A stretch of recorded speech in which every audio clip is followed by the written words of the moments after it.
Discuss करते हैं exercise first आपकी जो भी है एग्जाम्पलर की जो इंटीजर से रिलेटेड है उसके क्वेश्चंस को हम डिस्कस करेंगे। यहाँ क्वेश्चन नंबर 1 दे रखा है 1 10 0 5 -5 and 7 are arranged in descending or ascending order, then find out which of the following integers always remains in the middle of the arrangement। जैसा कि हम नंबर लाइन पर देखते हैं, यहाँ पर ये मेरा जीरो इंटीजर होता है, यहाँ पर भी जीरो इंटीजर है। जीरो सबसे पहले मार्क कर लिया मैंने।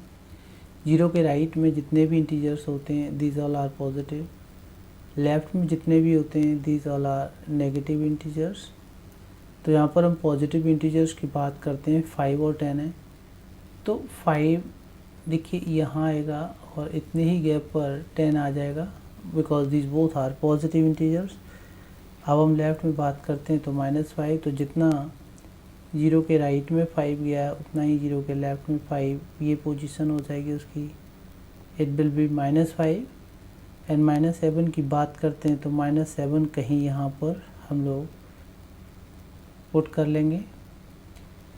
अब आपको पूछा क्या है, then find out which of the following integer always remains in the middle of the arrangement. In the middle, तो जो मिडल में इंटीजर होगी, middle of the arrangement, middle of the arrangement आपका कौन सी इंटीजर होगी, दैट इंटीजर इज़ व्हाट। तो देखो ये 2 इंटीजर इधर राइट में, 2 इंटीजर इधर लेफ्ट में, इसका मतलब ये जीरो जो है आपकी मिडल में लाई करेगा। ठीक है, ये आपका second question. By observing the number line this one state which of the following statement is not true. Not true statement कौन सा ट्रू नहीं है, we have to find out that. तो यहाँ पर देखो b इज़ ग्रेटर देन -10, ये number line पर ये आपका -10 है और ये b है। इसमें लिखा हुआ है b इज़ ग्रेटर देन -10, तो नंबर लाइन पर b जो है -10 के राइट साइड में है। ऑब्वियस है ये आपका ट्रू स्टेटमेंट होगा। अब हम बी पार्ट की बात करते हैं, a is greater than 0। a जो है 0 के राइट में है, तो ये भी आपका ट्रू होगा। हमें तो नॉट ट्रू फाइंड आउट करना है जो फॉल्स है। b is greater than a। अब देखो b और a को कंपेयर करते हैं तो b जो है a के लेफ्ट में है, तो this statement is not true. And D statement को चेक करिए, b is smaller than 0। b जो है 0 के लेफ्ट में है ऑब्वियस, तो this statement is also true. तो पूछा क्या है, कौन सा सही नहीं है। योर आंसर इज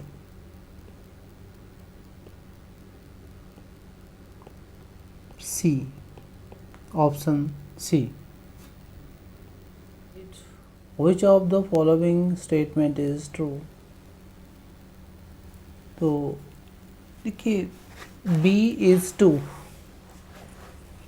ये अगर हम बात करते हैं इसके लेफ़्ट में, जब 0 के लेफ़्ट में जाते हैं तो ये आपका -1, ये -2, ये -3, b जो है आपका -4 होगा। और हमें ट्रू स्टेटमेंट फाइंड आउट करना है, b is 2, no this is false.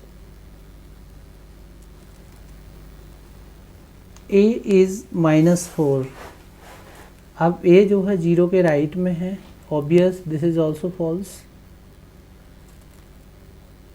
b is -13, b -13 नहीं है, -4 है, this is also false.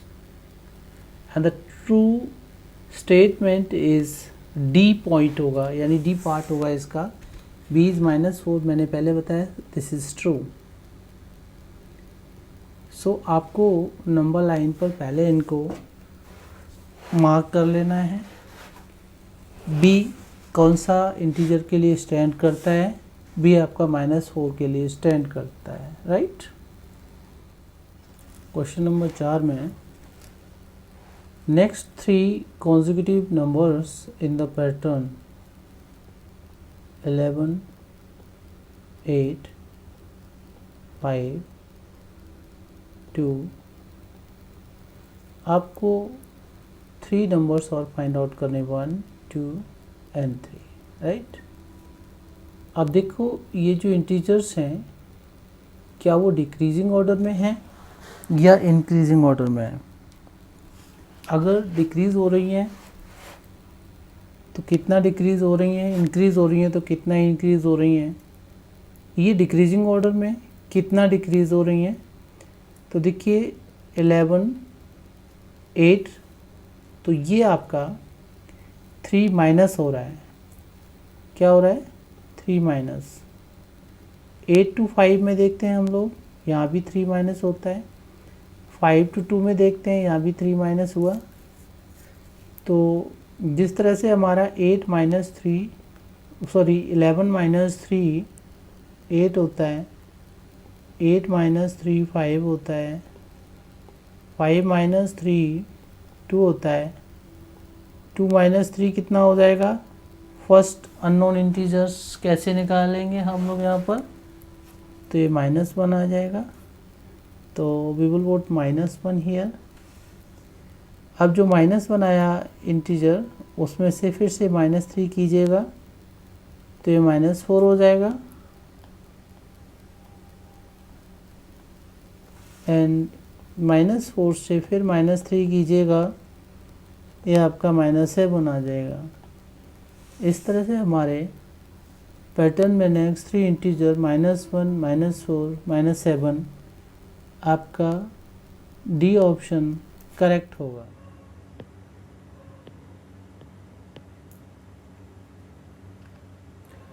Question number 5, the next number in the pattern -62,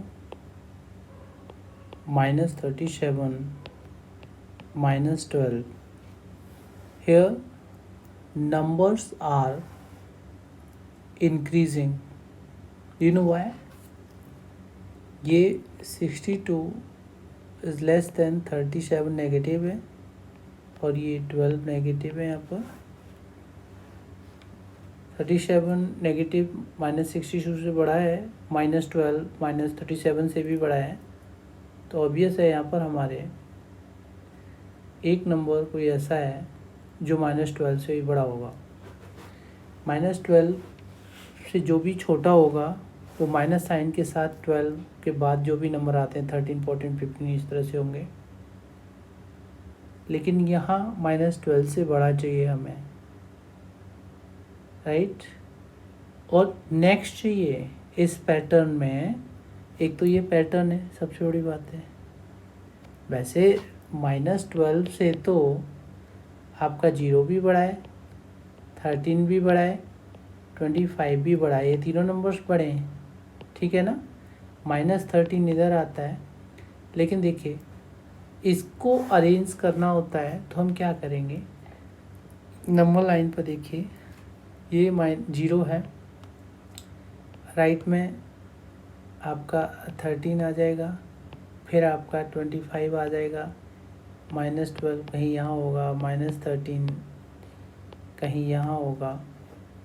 तो 0 के जस्ट बाद में तो -13 ही वो +13 आ रहा है। ये 25 आएगा, ये चेक करते हैं हम लोग। वैसे जस्ट बाद में तो ये आ रहा है, लेकिन पैटर्न के अकॉर्डिंग देखते हैं हम लोग। अब पैटर्न में जब नंबर इंक्रीज़ हो रहे हैं तो -62 जो है वो 37 से छोटा है, जो -37 उससे छोटा है, तो हम इसको माइनस कर देंगे। बड़े से छोटे को माइनस करते हैं, डिफरेंस निकल आएगा। कितना है डिफरेंस? तो -37 माइनस माइनस +62, यानी ये हमारा आ जाएगा 62 से 37 जब माइनस करेंगे 12 7 5 कैरी ओवर 1 इधर आ जाएगा, तो 5 - 3 = 25 प्लस हो रहा है, ठीक है। यानी 62 में -62 में 25 प्लस कर देंगे तो -37 आ जाएगा। इसी तरह से -37 में 25 प्लस कर देंगे तो ये -12 आ गया। अब -12 में 35 प्लस कर देंगे, जो नंबर आएगा वो आपका आंसर होगा। तो ये आपका प्लस का 13 आ जाएगा। सो 0 के जस्ट राइट में आपका 25 नहीं आएगा, 13 आ जाएगा। तो what is your answer? This minus what is your answer here? Your answer is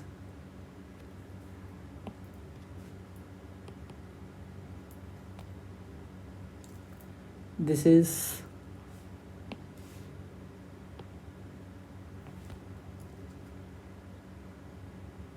13 positive. So what is your answer? This option B, 13 is your answer, right? Question number 6 में which of the following statement is not true? हमें जो false statement है वो find out करना है। हम पहले की बात करते हैं। When two positive integers are added, we get always a positive integer. तो टू पॉजिटिव इंटीजर आप ऐसे ले लो, +3 और 5, ये भी पॉजिटिव है, तो ये हो जाता है आपका 3 + 5, ये आपका 8 हो गया। और इसे हम आगे पीछे भी अगर कम्यूटेट कर लेंगे, ठीक है, 5 + 3 कर देंगे तो अब ये 8 होगा। तो पहला स्टेटमेंट आपका ट्रू है। अब हम सेकंड स्टेटमेंट की बात करते हैं। When two negative integers are added, तो -3 + -5 इनको ऐड कीजिएगा, तो -3 - 5 इट इज़ -8। हम इसको ऐसे भी कर सकते हैं कि -5 पहले ले लिया हमने, -3 बाद में ले लिया। ओपन करते हैं तो -5 - 3 ये हमारा -8 ही होता है। The second statement is also true. The C statement की बात करते हैं, that is third statement. One a positive integer and a negative integer are added, the answer is always negative. So देखो +3 ले लीजिए पॉजिटिव इंटीजर, और इसमें -5 negative integer हो गई आपकी, ऐड कर लीजिए, तो ये आपका 3 - 5 बन जाएगा, जो -2 के इक्वल होता है। अब देखो एक पॉजिटिव इंटीजर, यहाँ पर ये छोटी पॉजिटिव मतलब 3 है। अब मैं अगर इसको इस तरह से करता हूँ कि मैं इसकी जगह 8 ले लेता हूँ। देखो ये नेगेटिव आंसर आया है, और इसने बोला है कि ऑलवेज नेगेटिव। अगर मैं +8 ले लूँ और इसमें माइनस का 5 ऐड करूँ, तो ये 8 - 5 = +3 आ जाएगा। यहाँ पॉजिटिव है, यहाँ नेगेटिव है, और ये कह रहा है कि ऑलवेज नेगेटिव नहीं, this is not true. Last वाले को कर लेते हैं, D part. Additive inverse of 2, देखो 2 का additive inverse I told you positive है, तो बस माइनस का साइन ले लीजिए। और कह रहा है कि एन एडिटिव इन्वर्स ऑफ -2 का क्या हो जाएगा, वो +2 हो जाएगा। तो लास्ट स्टेटमेंट जो है वो भी आपका ट्रू है।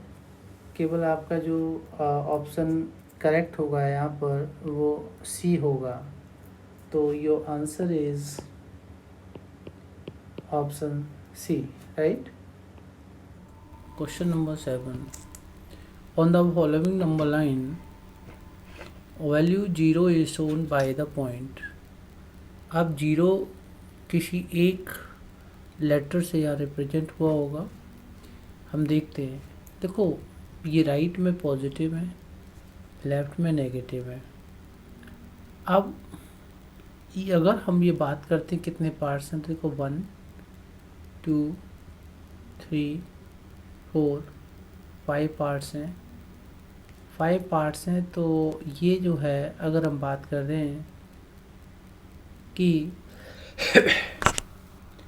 रेंज क्या है, तो 10 -15 है, तो ये आपकी 10 + 15 यानी 25 रेंज हो जाएगी।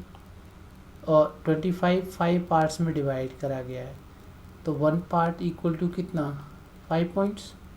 तो ऑब्वियस है हम यहाँ से रिवर्स ऑर्डर में चलते हैं, तो ये हमारा 5 आ जाएगा, ये हमारा 0 आ जाएगा, ये हमारा -5 आ जाएगा, ये हमारा -10 आ जाएगा।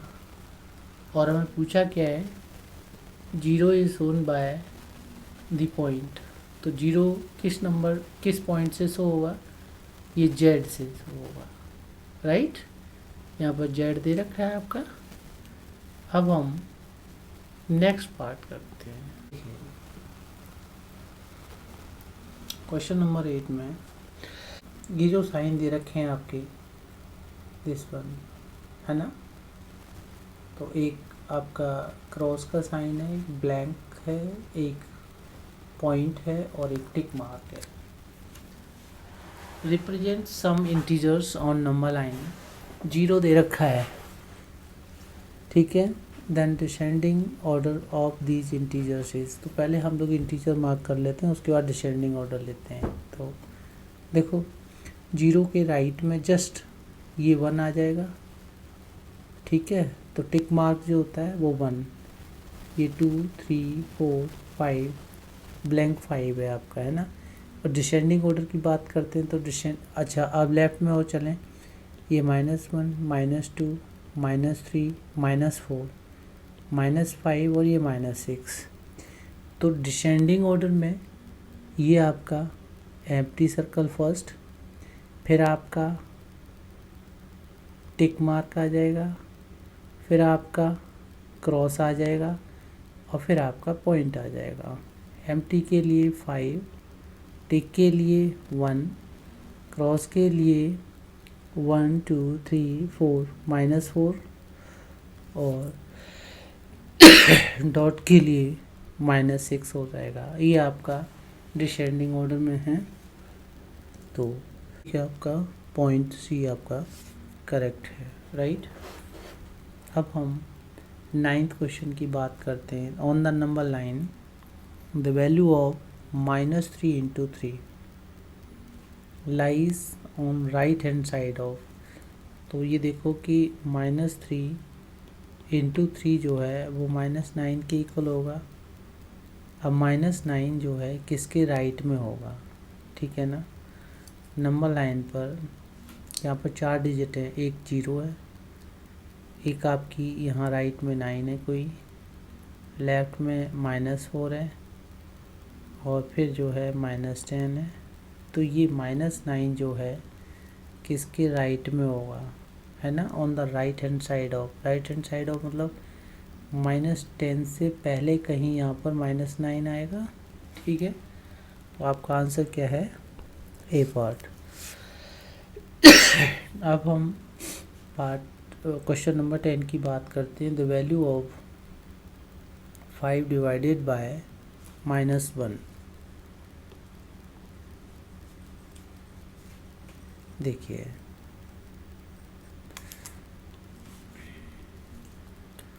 अब हम 5 डिवाइडेड बाय -1 की बात करते हैं। डजंट लाई बिटवीन, किसके बीच में लाई नहीं करता, ठीक है ना। तो पहले तो ये देखो ये आपका -5 के इक्वल होगा। अब ये कह रहा है कि 0 और -10 ऐसे करके आएगा, तो इसके बीच में लाई करता है -5 करता है, ठीक है, यहाँ पर करता है। अब ये 0 है और ये 10 है, इसके बीच में लाई नहीं करेगा। आपका -4 और -5 है, इसके बीच में लाई, सॉरी दिस इज़ -15 हियर, इसके बीच में यहाँ -5 लाई करता है, ठीक है। और एक है -6 और 6, इसके बीच में -5 लाई करता है, ठीक है। तो लाई किसके बीच में नहीं करता है? आपका 0 और 10 के बीच में नहीं करता है, तो your answer is part B, right. इस तरह से हमारे ये 7, 8, 9, 10 क्वेश्चंस होते हैं।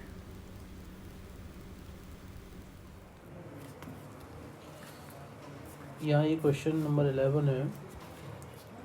Water level in a well was 20 meter below ground level. During rainy season, rainwater collected in different water tanks was drained into the well, and the water level rises 5 meter above the previous level. अब ये the wall of the well is 1 meter 20 centimeter high, and a pulley is fixed at a height of 80 centimeter. Raghu wants to draw water from the well.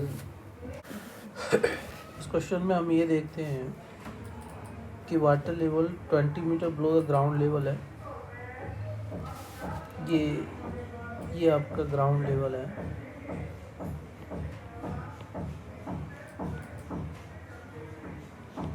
अब water 20 metre नीचे है इसके कहीं 20 metre, ये यहाँ पर वाटर यहाँ शुरू होता होगा इस वेल के अंदर पानी, राइट। यहाँ वाटर है।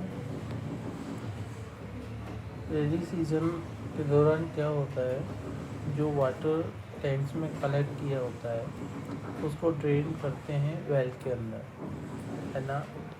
टैंक्स के अंदर वाटर जो होता है उसे जो है, कई सारे टैंक्स हैं इस तरह के, इस पानी को यहाँ कुएं के अंदर डाल दिया, ठीक है ना। अब ये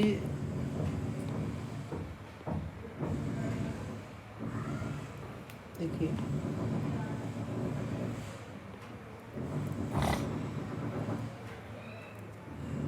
water level rises 5 metre above the previous level. अब ये 20 मीटर टोटल या नीचे था पानी, ये यहाँ से ग्राउंड लेवल 5 मीटर राइज किया, 5 मीटर राइज किया तो यहाँ पर ये ऊपर आ गया राइज करने पर। इसका मतलब ये जो डिस्टेंस है, अब यहाँ से ये 5 मीटर राइज करा तो ये डिस्टेंस कितनी हो गई, 15 मीटर रह गई होगी, राइट। तो अब पानी कितना आ गया, ग्राउंड लेवल के 15 मीटर नीचे तक आ गया। पहले 20 मीटर नीचे था पानी, अब 15 मीटर पे आ गया।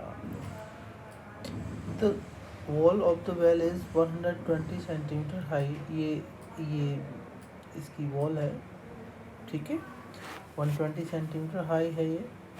And pulley fix at a height of 80 centimetre. ये देखिए ये वाली हाइट उसने 80 सेंटीमीटर दे रखी है। रघु ने पानी निकालना है कुएं से, तो minimum length of the rope, है ना, दैट ही कैन यूज़। यहाँ पर आपको length of rope find out करना है। अब लेंथ ऑफ रोप कैसे निकालेंगे, देखो ये जो पार्ट है आपका, यहाँ पर लेंथ ऑफ रोप मिनिमम की बात कर रहे हैं, मैक्सिमम थोड़ी देखेंगे, मैक्सिमम के अंदर कितनी पहुँचे कुएं के ना, केवल वो पानी तक पहुँचना है उस रोप को। देखो 15 मीटर तो नीचे जाएगा ही जाएगा, ये वाला पार्ट 15 मीटर तक नीचे जाना ही जाना है। 15 मीटर के ऊपर 1 मीटर 20 सेंटीमीटर, 1 मीटर 20 सेंटीमीटर ये भी जाना होगा, ठीक है। और जो नेक्स्ट पार्ट है 80 सेंटीमीटर हमारा ऊपर जो पुली के लिए हाइट दे रखी है, उतनी भी लेंथ ऑफ रोप चाहिए हमें। तो यहाँ पर ये जो 3 पार्ट है 15 मीटर, 1 मीटर, 20 सेंटीमीटर, 80 सेंटीमीटर, इनको ऐड कीजिएगा। तो देखो 15 मीटर दे रखा है, 120 सेंटीमीटर, तो ये 1.20 मीटर बन जाएगा। आपको बताइए कि अगर हम 1 मीटर है 20 सेंटीमीटर है तो 1 मीटर पूरा होगा, 20 सेंटीमीटर को 20 बाय इसे मीटर बनाने के लिए 100 से डिवाइड करेंगे तो 1 मीटर ये और 0.20 मीटर ये हो जाएगा। तो ऑब्वियस है दिस बिकम्स 1.20 मीटर। तो I have written this here यहाँ पर। एंड 80 सेंटीमीटर का क्या करना है हमें, 80 को जब हम 100 से डिवाइड करेंगे, अब तो ये मीटर बन गया, तो ये 0.80 आ जाएगा, ये 0.80 लिख सकते हैं इसको मीटर।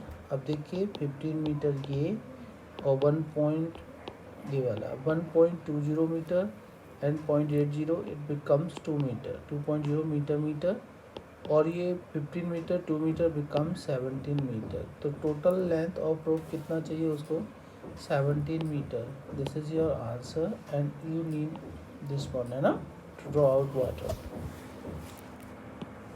-11 इंटू 7 इनमें से किसके इक्वल नहीं हैं। तो मैं आपको बता दूं, देखिए अगर मैं पहले पार्ट को लेके बात करता हूँ कि 11 इंटू -7, पहले तो इसका प्रोडक्ट देखते हैं, ये -77 आएगा और इसका प्रोडक्ट की बात करते तो ये -77 आ रहा है। तो जी ये जो है इसके इक्वल है। बी पार्ट की बात करते हैं, माइनस का साइन बाहर है और 11 इंटू 7 इनसाइड ब्रैकेट है, तो ये 77 इट इज़ आल्सो -77 इसके भी इक्वल है। लेट्स टॉक अबाउट सी, ये -11 है ब्रैकेट के अंदर और ये -7 है ब्रैकेट के अंदर, माइनस माइनस प्लस का आएगा 77, तो ये इसके इक्वल नहीं है क्योंकि -77 और ये +77 है। तो हमारा आंसर सी होगा। डी की बात कर लेते हैं, 7 इंटू -11 इसे कम्यूटेट किया हुआ है उन्होंने, तो ये भी -77 इसके भी इक्वल है। तो हमारा आंसर कौन सा होगा, और answer is part C, right, this one. Question number 13, -10 -5 -7, इससे पहले सिंप्लीफाई कर लेते हैं। जो -10 इंटू -5 है ये पूरा एक टर्म कंसिडर करा जाएगा, दिस वन, और ये -7 नेक्स्ट टर्म है, तो इन दोनों का प्रोडक्ट हो जाएगा 50 प्लस का, और इसे जब ब्रैकेट को ओपन करेंगे तो ये -7 आ जाएगा, इट बिकम्स 43 पॉजिटिव। तो आपका आंसर डी आएगा। क्वेश्चन नंबर 14 है, which of the following is not the additive inverse of A. Additive inverse of A आप जानते हैं, जैसे मैंने बताया था आपको एडिटिव इनवर्स के बारे में, जिसे ए का एडिटिव इनवर्स पूछा है, तो A is positive integer here, यहाँ पर बस ए का साइन चेंज कर दीजिए नेगेटिव, तो आंसर आपका एग्जैक्टली ये होता है, लेकिन एडिटिव इनवर्स ये होता है, बट इन्होंने पूछा है कि not the additive inverse of A, तो -a नहीं आना चाहिए। अब देखो इसकी जब बात करते हैं तो ये आ रहा है ना, यानी ये, और इसको जब बात करते हैं ए पार्ट मैं आपको ऐसे करके बता देता हूँ कि minus minus A it becomes a, ठीक है। तो एडिटिव इनवर्स ऑफ ए में ए ही आ रहा है, तो सीधी सी बात है पहला ऑप्शन ए जो है हमारा ए का एडिटिव इनवर्स नहीं है, तो ये ए आ रहा है, इसका मतलब ए इज़ करेक्ट। अब जब बी पार्ट की बात करते हैं तो ए हम सॉल्व तो सारे करेंगे, ठीक है। इसको देखते हैं, ये माइनस ए, तो देखो ये सी की बात करते हैं माइनस ए और डी की बात करते हैं ए डिवाइडेड बाय -1, इट्स माइनस ए। तो इसमें एडिटिव इन्वर्स माइनस ए है, तो देखो ये एडिटिव इन्वर्स है, ये एडिटिव इन्वर्स है, ये एडिटिव इन्वर्स है, लेकिन हम पहले पार्ट को देखते हैं जो हमने यहाँ सॉल्व किया है। यहाँ पर ए पॉजिटिव आ रहा है, इसका मतलब हमारा ये एडिटिव इन्वर्स नहीं है। आंसर क्या हुआ? आंसर ऑप्शन ए होगा, राइट, दिस वन। अब हम नीचे जो टेबल दे रखा है ना, वोकैबुलरी, इसके बारे में बात करते हैं, ठीक है। इसे रब कर लेते हैं हम लोग और इसके बारे में, टेबल के बारे में डिस्कस करते हैं। देखिए ये जो दे रखा है 1 2 3 4 5 हैं और क्या पूछा है, dash is the dash of addition, ठीक है ना। और आगे है the expression of 3 into 4 and 4 into 3 are equal by. तो इन्हें वैसे समझने की कोशिश करो, पहले जो आता है उसको करने की कोशिश करो, ठीक है ना। तो देखो हम सेकंड को पहले कर लेते हैं, जो हमें पहले पता चलता है कि हाँ ऐसा पॉसिबल है, ठीक है ना। वैसे तो सारे क्लियर हैं, लेकिन हम पहले से शुरुआत ना करके दूसरा ले लो, जो आ रहा है आपको वो करो। तो मान लो कि आपको सेकंड नंबर आ रहा है, तो you will discuss about second then, है ना, first, don't waste time about it. So the expression 3 into 4 and 4 into 3, मैंने आपको बताया था यहाँ पर एक प्रॉपर्टी होती है कि 3 into 4 और उसको हम 4 into 3 लिखें एंड बोथ आर इक्वल। आ रहा है समझिए, तो कम्यूटेटिव प्रॉपर्टी होती है, क्या होती है, कम्यूटेटिव प्रॉपर्टी।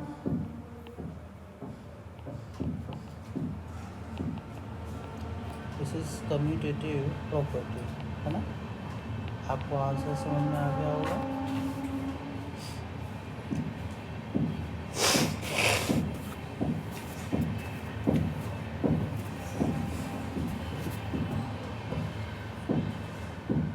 अब हमें ये थर्ड की बात करते हैं, expression this and this are. तो आपको पता है कि 1 प्लस ब्रैकेट के अंदर 2 + 3 है, और ये 1 + 2 को हमने ऐड कर लिया, प्लस बाहर रख लिया 3। तो इसका देखिए 1 + 5 6 हो गया ये, और ये 3 + 3 करके लेंगे तो ये 6 हो गया, और 6 = 6, तो ये आपका इक्वल हो गया। यानी ये पार्ट जो है हम इसको ऐसे भी रख सकते हैं। तो मैंने बताया था ये कौन सी आइडेंटिटी होती है, एसोसिएटिव। क्या होती है, एसोसिएटिव प्रॉपर्टी होती है हमारी। और यहाँ पर हम क्या लिख सकते हैं, यहाँ पर हम एसोसिएटिव प्रॉपर्टी लिख सकते हैं, राइट। अब फोर्थ की बात करते हैं, multiplication and dash are opposite operation. तो वो सीधी सी बात है, आप थोड़ा समझते होंगे। जैसे एडिशन हो गया और सब्ट्रैक्शन हो गया, ये अपोजिट ऑपरेशन होते हैं। और मल्टीप्लिकेशन एंड डिवीज़न,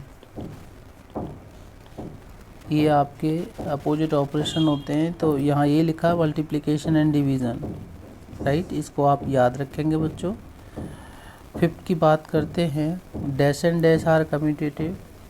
तो याद करो, हमने आपके साथ डिस्कस करा है कि 2 + 3 can be return 3 + 2, 2 + 3 can be return 3 + 2 और 2 × 3 कैन बी रिटर्न 3 × 2. तो एडिशन और multiplication are commutative. What will you write here? Addition and multiplication are commutative. अब हम फर्स्ट के बारे में बात करते हैं. Dash is the dash of addition.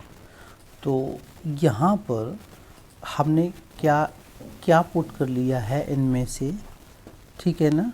देखो, एसोसिएटिव प्रॉपर्टी लिखी लिया हमने, कम्यूटेटिव प्रॉपर्टी लिखी लिया, और आपका डिवीज़न भी आ गया, मल्टीप्लिकेशन इधर आ गया हमारा, है ना. और इधर आपके जो है सब्ट्रैक्शन भी आ गया है. सब्ट्रैक्शन और एडिशन, ठीक है. अपोजिट ऑपरेशन की बात करते हैं, ये भी आ गया है हमारा अपोजिट. तो डैश एंड डैश, ये यहाँ पर क्या आना चाहिए? Dash is the dash of addition. क्या आना चाहिए? सोचो इसको. तो ये बच्चों बहुत ही छोटा सा पार्ट है, ऐसा नहीं है कि आपको नहीं आता. वर्ड रिपीट भी हो सकता है. What is the dash of addition. आप मेरे को ये जो पार्ट है, फर्स्ट पार्ट, उसको एक्सप्लेन करके you can send your video at my WhatsApp number. That's my WhatsApp number. आप इस पर मेरे को ये मेरा व्हाट्सएप नंबर है, इस पर मेरे को इसका सॉल्यूशन भेज सकते हैं. कोशिश कीजिएगा. आपको मैं पढ़ा चुका हूँ CBSE का जो 7th का मैंने इंटीजर्स चैप्टर आपसे डिस्कस करा है, उसके कंसेप्ट के बारे में डिस्कस करा है. तो आई होप कि आपको ये आता होगा. थोड़ा बहुत आपके लिए होमवर्क भी होता है. So you will do this. Okay. Question number 15 में, which of the following is the multiplicative identity for an integer A. मैं आपको मल्टीप्लिकेटिव आइडेंटिटी के बारे में बता देता हूँ. मैंने आपको बताया था कि कोई भी, मान लीजिए नंबर आपका जैसे ये 5 है, और मैं अगर इसको 1/5 से मल्टीप्लाई करूँ, 2/3 है, इसको 3/2 से मल्टीप्लाई करूँ, 5/6 है, इसको 6/5 से मल्टीप्लाई करूँ. यहाँ पर एक बात बता दूँ कि 5 कैन बी रिटन बाय 5/1. तो ये आपको क्या लग रहा है? ये एक दूसरे का मल्टीप्लिकेटिव इन्वर्स है ना. यानी यहाँ पर रेसिप्रोकल्स हो जाते हैं. ये 5/1 या 5 का 1/5 होता है, 2/3 का 3/2 होता है, और यहाँ पर ये 5/6 का 6/5 होता है. जब हम किसी नंबर को उसके मल्टीप्लिकेटिव इन्वर्स से मल्टीप्लाई करते हैं तो वो आपका 1 आता है. हमेशा क्या आता है? 1 आता है. तो इसी आइडेंटिटी को हम बोलते हैं मल्टीप्लिकेटिव आइडेंटिटी. क्या होती है? या दिस इज 1. ठीक है. तो एक ही मल्टीप्लिकेटिव आइडेंटिटी किसी भी इंटीजर के लिए जब बात करते हैं हम लोग, तो वो क्या होगी? a, इसको 1/a से मल्टीप्लाई करेंगे क्योंकि a/1 ले लेंगे, तो ये a/a and it goes to the 1. तो that is our answer. B part. Multiplicative identity 1 होती है. एडिटिव आइडेंटिटी मैं पहले बता चुका हूँ, वो 0 होती है. ये क्वेश्चन नंबर 16 में -8 -3 ये स्क्वायर ब्रैकेट में पुट किए हुए हैं, इनका प्रोडक्ट, और स्क्वायर ब्रैकेट के बाहर एक -4 है, उसके साथ फिर मल्टीप्लाई करना है. तो वो कह रहे हैं कि this is not equal to जो आंसर आपका होगा ABCD में से कोई होगा। पहले हम इसको चेक करते हैं। तो -8 इंटू -3 ये आपका स्क्वायर ब्रैकेट में है, इंटू -4 है। तो ये आपका स्क्वायर ब्रैकेट के अंदर कितना हो जाएगा, 24 पॉजिटिव हो जाएगा, इंटू -4, और 24 इंटू -4 कितना होता है, दैट इज़ 96 नेगेटिव। अब ABCD में से जिसका आंसर -96 आएगा वो ऑप्शन करेक्ट नहीं होगा। हम लोग ए पार्ट को करते हैं, नॉट इक्वल टू चाहिए ना हमें, तो इक्वल टू नहीं चाहिए। तो ए पार्ट किया हमने -8 इंटू -3 इंटू -4। देखो मैं आपको एक सिंपल सा वे बताता हूँ। यहाँ पर ये हमारा ये जो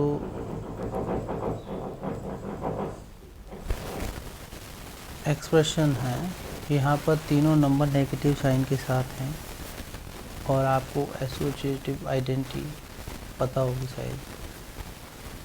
माइनस ऐसे डायरेक्ट भी आप इसको कर सकते हैं कि -8 है, -3 है, ये ब्रैकेट के अंदर है, बाहर -4 है।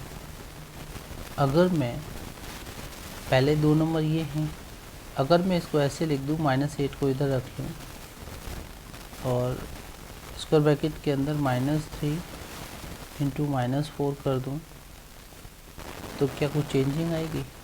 हाँ, ये तो वो वाली आइडेंटिटी लग रही है मेरे को कि A इंटू B है ब्रैकेट के अंदर, और इंटू C किया हुआ है हमने। इसको हम ऐसे भी लिख सकते हैं, A ब्रैकेट के बाहर ले लीजिए, B इंटू C ब्रैकेट के अंदर ले लीजिए। ज़रा चेक करना क्या ऊपर वाला सेम फॉर्मेट में है। मैं आपको इसे पुट करके भी दिखा दूँगा, ठीक है। तो ध्यान दीजिएगा, ये जो पार्ट है आपका, ये एक्सप्रेशन, वो आपकी इसके भी इक्वल है, इसके भी इक्वल है, राइट। हम नंबर्स को आगे पीछे भी कर लेते हैं, हमारी इसके भी इक्वल है, लेकिन एक क्लियर विजिबिलिटी है यहाँ पर कि ये जो distributive property type D part आपका एक पैटर्न बनाया हुआ है इसने, ये यहाँ वैलिड नहीं होगा। कौन सा? मैं आपको बताता हूँ। इन्होंने डी पार्ट लिया है -8 इंटू -3, माइनस का साइन है, -8 इंटू -4, तो ये एक ग्रुप, ये दूसरा ग्रुप, ये 24 पॉजिटिव, माइनस का साइन, ये 8 4 जा 32 पॉजिटिव, ठीक है। और इधर आएगा तो नेगेटिव साइन के साथ आएगा, ठीक। तो इस तरह से ये -8 मेरा आंसर आएगा, लेकिन मुझे तो -96 चाहिए, ये गलत हो जाएगा। आपको समझ में आ रहा होगा। हमेशा याद रखिएगा, एसोसिएटिव कम्यूटेटिव, राइट, ये आइडेंटिटी यहाँ पर वैलिड होती हैं मल्टीप्लिकेशन में। तो आपके ए पार्ट में एसोसिएटिविटी है, बी में है, सी में है, लेकिन डी में नहीं है, और नॉट इक्वल टू चाहिए। तो what is my answer? Answer is D. Question number 17, -25 into 6 + 4 not equal to, यहाँ पर ये देखना है कि ये सेम नहीं होना चाहिए। तो मैं आपको बता दूं, ब्रैकेट के बाहर 25 नेगेटिव है और ब्रैकेट के अंदर ये दोनों इंटीजर्स पॉजिटिव साइन के साथ दे रखी हैं। तो ये आपकी एक आइडेंटिटी है, मल्टीप्लिकेशन है ना, ओवर एडिशन। शायद आपको समझ में आ रहा होगा, ये एक डिस्ट्रीब्यूटिव प्रॉपर्टी होती है, मल्टीप्लिकेशन ओवर एडिशन। यहाँ पर एडिशन दे रखा है ब्रैकेट के अंदर, आप देख रहे होंगे। जब मैं इसको ओपन करता हूँ तो 25 नेगेटिव जो है उसका पहले 6 के साथ और फिर 4 के साथ मल्टीप्लाई होगा। तो हम आंसर चेक कर लेते हैं, ठीक है। तो ये -25 × 10 हो जाएगा। इसको हम ऐसे भी लिख सकते हैं। तो देखो ऐसा जो लिखा हुआ है वो पार्ट ए में लिखा हुआ है, इसका ये फॉर्म होगा, पार्ट ए में है। तो ये सेम है। पार्ट बी की बात करते हैं, डिस्ट्रीब्यूटिव प्रॉपर्टी है। मैं इसको -25 को पहले 6 के साथ मल्टीप्लाई करूं, प्लस साइन रखूंगा, और -25 को मैं 4 के साथ मल्टीप्लाई करूंगा। इसका मतलब ये मैंने ओपन करके लिखा हुआ है, तो ये भी सेम ही होगा, ठीक है। और अगर मैं डी पार्ट की बात करता हूँ तो देखिए इसको ए की तरह लिख सकता हूँ। तो -25 × 10 कितना होता है, -250 हो जाएगा। ये भी सेम ही हो जाएगा। तो ऑब्वियस है मेरा आंसर सी होगा। मैं सी को आंसर क्यों बता रहा हूँ, ठीक है। देखिए सी में दे रखा है -25 × 6 × 4। पहले तो ये एसोसिएटिव बन गया, डिस्ट्रीब्यूटिव से एसोसिएटिव बनना पॉसिबल नहीं होता। और इसका जो प्रोडक्ट आएगा वो आपका -25 को मैं 4 के साथ कर दूं और 6 इधर रख लूं, तो ये आपका -100 × 6 -600 हो जाएगा। और ऐसा पॉसिबल नहीं होता। तो यहाँ पर ये सेम है, ये सेम है, ये सेम है, लेकिन दिस इज़ नॉट सेम। ये आपने याद रखना है। Then your answer is C. 18 की बात, ये क्वेश्चन नंबर 18 है। यहाँ पर आपको पूछा है कि -35 × 107 वो किसके सेम नहीं है। तो हम बात करते हैं, ए पार्ट को लेते हैं। -35 × ब्रैकेट के अंदर 100 + 7 है। आप इसे समझिए, -35 ब्रैकेट सॉल्व करेंगे तो 107 आएगा। इसका मतलब ये इसके सेम है, और हमें तो नॉट सेम चाहिए। अब हम बी पार्ट को करते हैं सॉल्व। बी पार्ट में क्या है, -35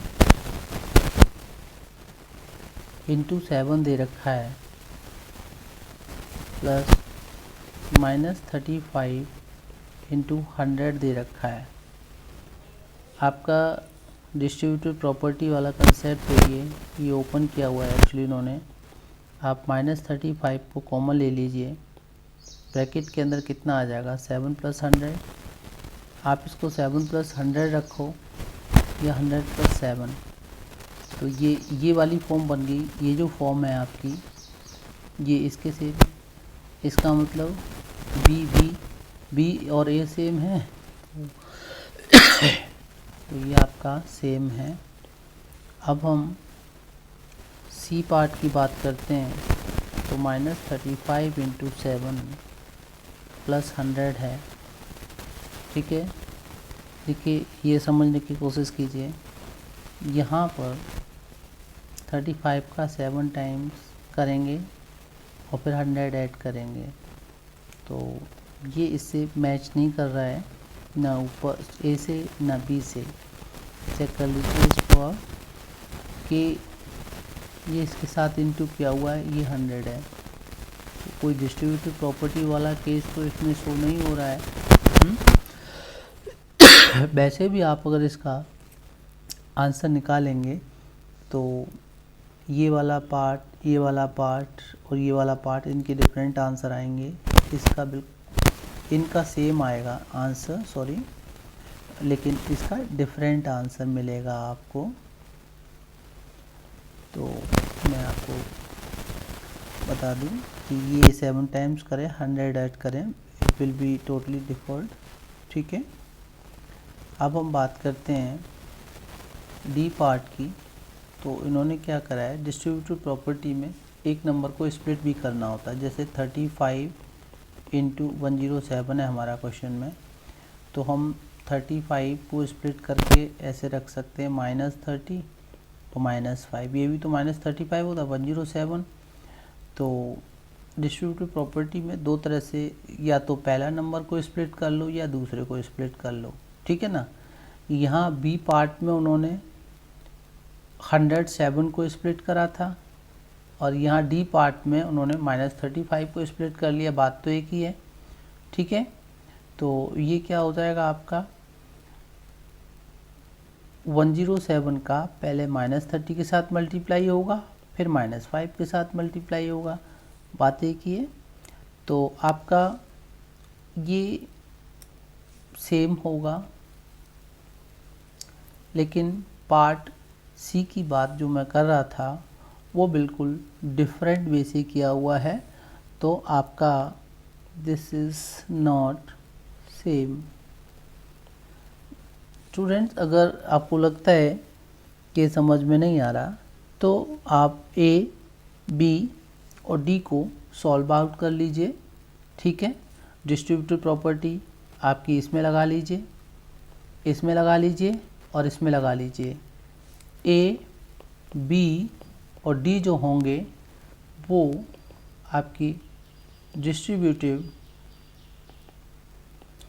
प्रॉपर्टी के अकॉर्डिंग आप करेंगे। लेकिन जब पार्ट सी की बात आएगी तो यहाँ पर डिस्ट्रीब्यूटिव प्रॉपर्टी एप्लीकेबल नहीं है, इसलिए आपका सी ऑप्शन करेक्ट होगा, राइट। क्वेश्चन नंबर 19 में देखते हैं हम, -43 है ये इंटू -99 सेकेंड ब्रैकेट में +43। देखो मैं आपको बता दूं, ये जो -43 और 99 ये एक ग्रुप है, इसको एक टर्म कंसीडर करेंगे तो दोनों ही नेगेटिव हैं। इसको हम ऐसे भी लिख सकते हैं 99 इसके साथ +43।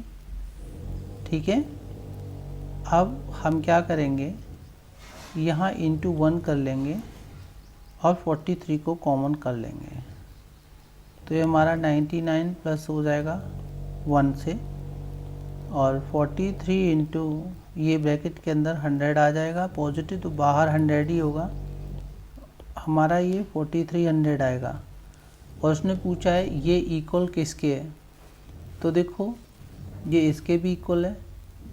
ठीक है, अब कह रहा है सॉरी ए के इक्वल है केवल, इसमें बी, सी, डी इनके इक्वल नहीं है, तो आपका आंसर ए होगा। अब डिस्कस करते हैं क्वेश्चन 20 को। -16 ब्रैकेट के अंदर है और when this is divided by 4, same नहीं होना चाहिए। ठीक है, तो